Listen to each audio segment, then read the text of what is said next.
where rivers mingle with the sea. I'm walking from one lovely estuary to another, with promises of mystery, history, tomfoolery, and water rats in human form. Let's see what happens.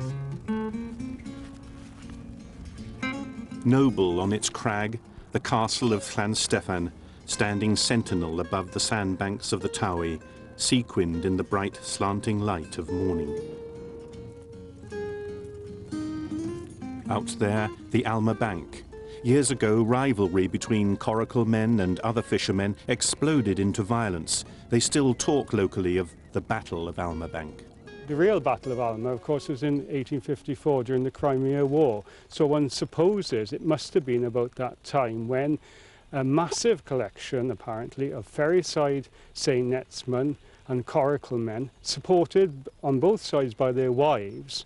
And the story goes there was much blood and broken bones, and in fact shots were fired and one ferry-side woman was injured. One of the coracle men running from the scene is said not to have stopped until he reached America. To this day, his descendants in Carmarthen are known as the Yankees. There seems barely room for a coracle in this little creek, but for years people embarked here for America. Like the 50 passengers who sailed in the brig Priscilla in 1820, the ship's log survives and tells the terrible story. September the 21st. Strong gales persist.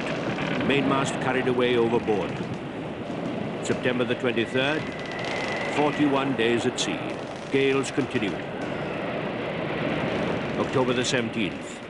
Southwest wind blew a perfect hurricane. We must now prepare for the worst. Dismasted, passengers only half alive, the ship turned back and just made it to Swansea after 2 months at sea. As late as the 1940s, vessels threaded their way into the creek with cargoes of limestone and coal. Now, there's just their bones.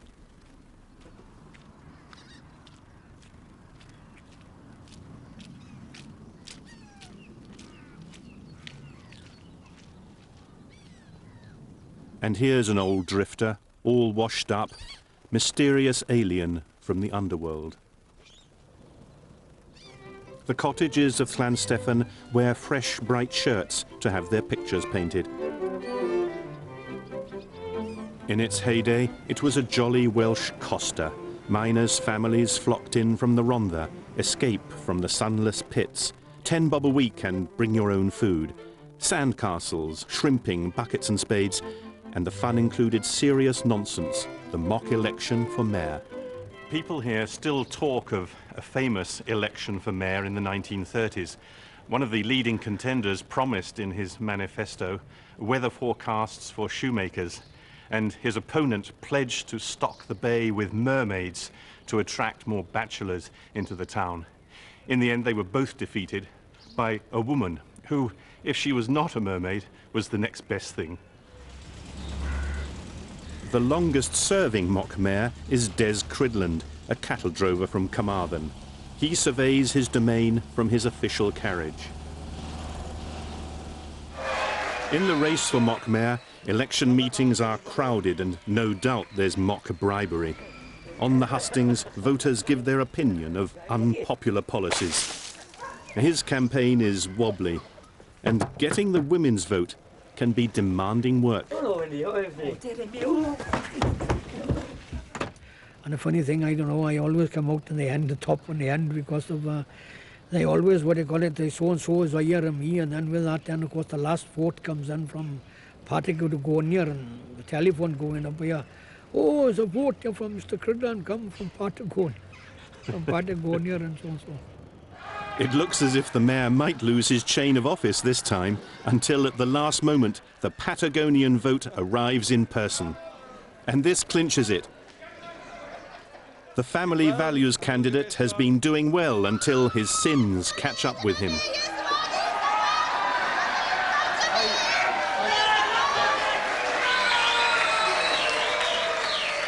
The scallywags confounded, the good old boy is triumphant. But what is it about you, do you think, that makes people in Llansteffan vote for you year after year? Well, you know, there's not many characters. There's not many characters about, you know, and you've got to have a character, you know. There was characters about the place years ago everywhere, you know, but now they've all vanished, you know. There's not many left, I think. I'm not sure whether I'm the last one. I'm not sure. Everywhere in Wales, people say their village, their patch is charmingly different, and they're all perfectly right. And with its whimsical air, Llansteffan is special. This is a place where three rivers meet. There are three great rivers from West Wales coming down to the sea. The light over the water, the movement of the river, the constancy of the tides, but at the same time, the irregular constancy of the tides, the fact that they don't appear at the same time every day. Places like that were magical to the Celts, and I think, even though people didn't think about it consciously in perhaps more recent times, it still exercises a strange kind of hold over people.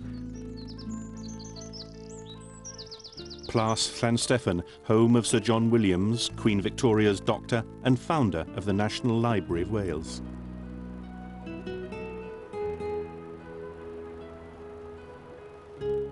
From any angle, Llansteffan Castle looks romantic. As a fortress, though, it was never difficult to conquer. There's a sentry's view of Carmarthen Bay and the caramel sands of Cefn Shidan. Starkly beautiful now, but in their time, a place of shipwreck and horror.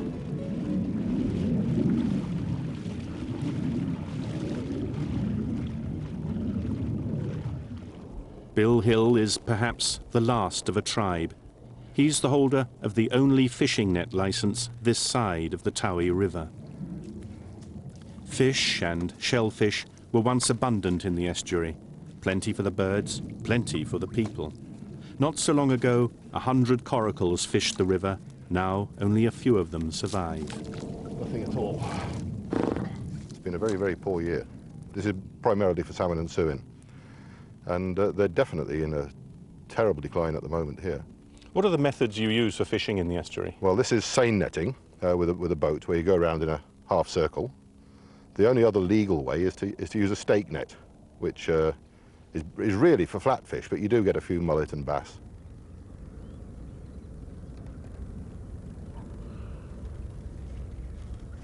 Fishing can be only part of his living. He runs a restaurant too, and there's fish on the menu because Bill has been out in all weathers to catch it, and paid for his nets and licence. It's £400 for the licence, up to £1,000 for a net. You know, you've got to catch an awful lot of fish, and the price of suin of salmon, of course, is ever so low. It's never been so low because of the fish farming, you know, which has actually stopped poaching. I mean, very little poaching goes on because it's not worth the effort of catching them. And it's nice today. Oh, it's lovely. Summer. You want to try it in November when it's hailing and blowing a gale, and you have to do it. I mean, if you're going to do it, you've got to treat it as a job and go there when you don't feel like it, you know, and you've got to get up at 3 in the morning sometimes and come down and brave the elements and perhaps have nothing to show for it.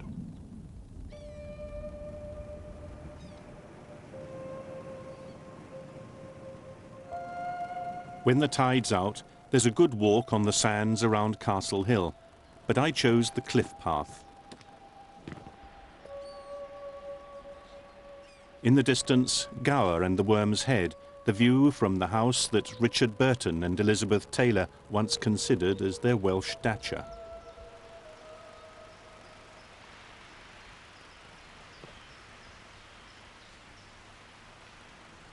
A doorway in the wall, almost Alice in Wonderland.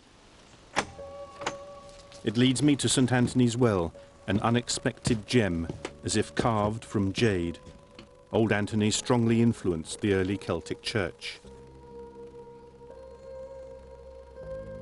This small rocky cleft has the simplicity of a hermit's rest, in keeping with the tradition that says that a holy man lived around here 14 centuries ago. There wasn't much rest here, though, in Llansteffan's heyday. This farmhouse rocked with the laughter and fun of holidaymakers. They'd come to the beach and come down here and bring their own rum, bring the bottles of rum, and they had the milk from the cows from Pyrglas. And I'm told that sometimes it'd be at 6 in the morning, but in the evening it would be here and it'd be like a concert every night, or you know, the old-fashioned noson now when people take turns. And the front rooms would be full up. They'd be sitting on the stairs. What marvellous lullabies the sleepy children must have heard, and what memories they stored.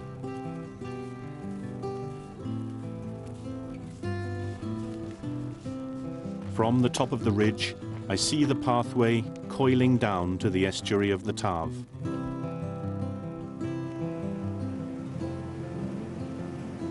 On the spit that reaches into the river, the farm called Pilgrim's Rest, in medieval times a haven on the road to St. David's. Although modernised, the house still has original features that pilgrims knew. The building has cellars dating from the 12th century. The supporting arches are just like those depicted in the grandest chronicle of the Norman conquest, the Bayeux Tapestry.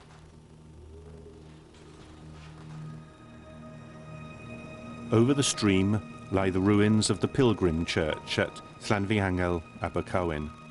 Few people come here now. Under the pillars of the yew trees lie 6 ancient graves, possibly those of pilgrims who died on the way to St. David's. I can't help feeling that this mysterious place, remote and half-concealed, sheltered by the cloak of trees, is one of the wonders of Wales. The mossy stones are intriguing and evocative. There are no words, just primitive carvings. 2 of them have images of men on horseback. And there's another, rather smaller than the others, which appears to have the figure of a child. The images are haunting and indelible. A tall hedge divides the land. It doesn't wander like a drunk, as hedges often do, but marches like a minister in a straight line for 2.5 miles all the way to the A40, and more hedges cross it at right angles. This is a unique system of hedgerows in Wales, and I think what this represents is a reorganisation of a very large agricultural estate, probably sometime in the 17th century. There is an interesting connection with the fact that in the early 17th century, the Treventi estate, which had most of this land, was in the hands of the Laugharne family. Now, one of the major members of the family at that time was Sir Thomas Laugharne, a reputable astronomer. And in fact, he had correspondence with many people about a particular kind of telescope that he was working on down at Treventi in the early 17th century. So one wonders whether there's a connection between that and these straight lines. The house at Treventi, where the astronomer lived. With the aid of his new telescope, he drew one of the earliest maps of the moon. As for the cows, they think they can jump over the moon. Oak. Wild rose. Oak again. Heather James is trying to estimate the age of the hedge by counting the species of trees in it. And here we've got blackthorn. And a nice stand of hazel. The theory is that a hedge will add a species to its length approximately 1 every 100 years. So if you have an average of 5 or 6 species, say, well then you have a 500 or 600-year-old hedge. By this reckoning then, the hedge was planted in the 17th century. Now I don't have a boat to cross the estuary of the Taf, so this is where I walk upon the water. Jeff Davis is a local farmer well acquainted with the river and its dangers. The secret is to keep going, not to stop there. Well, as a complete stranger, I wouldn't know where to begin here because it looks dangerous and uninviting. It can be dangerous. Yeah. Especially with the high tides now, when you got this small boat coming up. Yeah. You can get trapped. Well, a couple of years ago, I used to do a lot of netting. I thought I'd go down to the net now, and this was about 2 o'clock in the morning. Walking back, and then I thought, crikey, the water's coming in, and it was pitch dark, only a small torch I had. By the time I came back to the side of the bank, I was surrounded. I was wading back through water, chest high, couldn't see much. I got back safely with a sackful of fish on the back of me, but it was close. So I think that's the worst one I've had. It's pretty sticky, isn't it? It is tricky. Yeah. The secret is to keep going. Whatever you do, don't stop with it. Don't stop. Don't stop. Keep walking all the time. Eh? Yeah. You've got soft sand, you know. Yeah. And over the years, I've been out there many times. Yeah. And if you stop, you go down. Right. If you keep going, you just float on the surface. I'll remember. You might get wet, but part of the job with the coast. Yeah. That's quite a current, isn't it? Look at it. Yeah. They've had rain upriver and the river's lifted. Yeah. Well. A bit better now, isn't it? Yeah, that's all right. It's quite hard now. As I say, being born and bred there, you come to know the area. Yeah. Every year it's different. The banks get washed away, the river changes from one side to the other, every year. Well, I'm glad I had an expert guide. The water really tugs at your legs. But now I'm over the estuary and heading into Laugharne.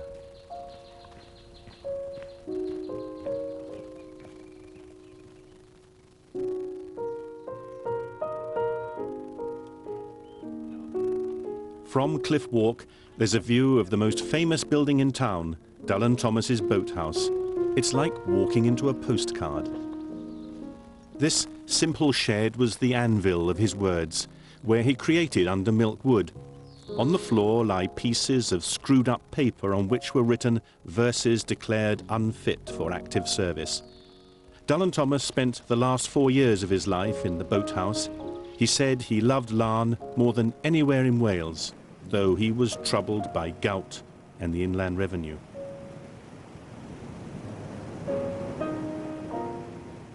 And Laugharne, of course, remembers Dylan and his characters. What else would a man be but tender to Polly Garter? Jane Dark's lovely primitive of milk wood fills her bedroom wall. I put it in Laugharne as it was possibly that it was, some of it was made here. This man is carrying his paternity order. He was the naughtiest boy of them all. Where's the paternity order? Here in his... Oh, in his belt. In his belt there.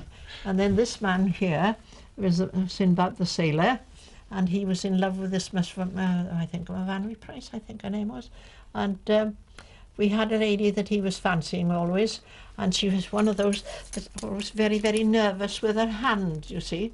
So, of course, if he whistled and things at her, she'd clasp her hands like this, not to show that she was upset. And, of course, the butcher Bynon and his two wives, because he was a wit, because we knew him. And then the blind man, and he, and his dead dears, you see. Yes. And that's always, you know, long years ago, there was always somebody dead drunk lying on the floor.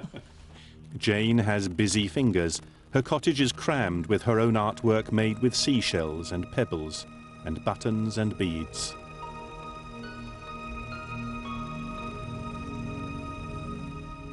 The scrapbook she compiled is really the great book of Laugharne, full of news cuttings and photographs, and her own commentaries, a book expressing her love for the town and its characters. A little note? Dylan oh, yes, Dylan sat. He had hiccups and he couldn't move. He had bad hiccups? Yes. Dylan sat on his windowsill? That one there. When was the last time you saw Dylan? Oh, wait a minute now. I think I cut his hair before he went. You know? You cut his hair? Yes. My husband came in and he said, I want to cut Dylan's hair. No way. I said, he's going to America. I'll cut it. I said, do you mind, Mr. Thomas? Oh, no, not at all. I never had my hair cut with a lady before. So then I showed him. And I have a big mirror to show him. And, oh, he said, very nice. He said, last me a lifetime. And we little thought that's what it would do too, you know. The funeral was both a sorrowing farewell and a farce. Pubs open all hours, of course. That mixture Dylan relished of melancholy and comedy. A man walking up here one day looked down and saw the elderly gravedigger at work. "How old are you, Tom?" he called. 84, came the reply. "Well, it's hardly worth your coming up, is it?"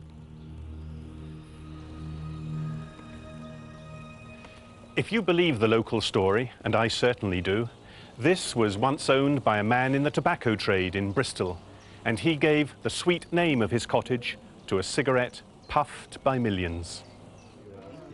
Laugharne Corporation swells with aldermanic pride, keeping the traditions of its 13th century charter. Oyez, oyez, oyez. All persons belonging to this Her Majesty's Court Leet and Court Bar and draw near and give your attendance. Gentlemen of the jury, answer your names. Baron Lewis. Present. John Lloyd. Yeah. Roy Thomas. Yeah. David James. Yeah. With its grand jury, aldermen, common attorneys, bailiffs, chaplain, burgesses, constables, recorders, and the Port Reeve with his chain of golden cockleshells, it sounds like a convocation of Toby jugs. Hugh Haley. Yeah. Right, gentlemen, if we stand for the prayer, please. Bless, O Lord, we pray thee, this ancient township of Laugharne. Give thy grace to the courtry. Nothing better demonstrates the sheer mystery and power of tradition. Through Jesus Christ our Lord.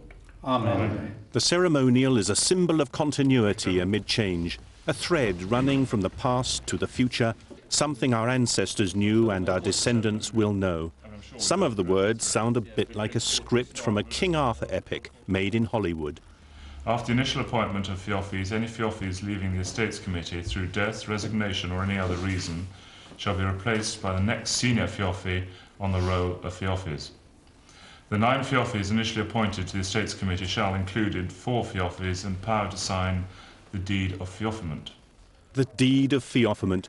The dusty old words are fugitives from an ancient parchment.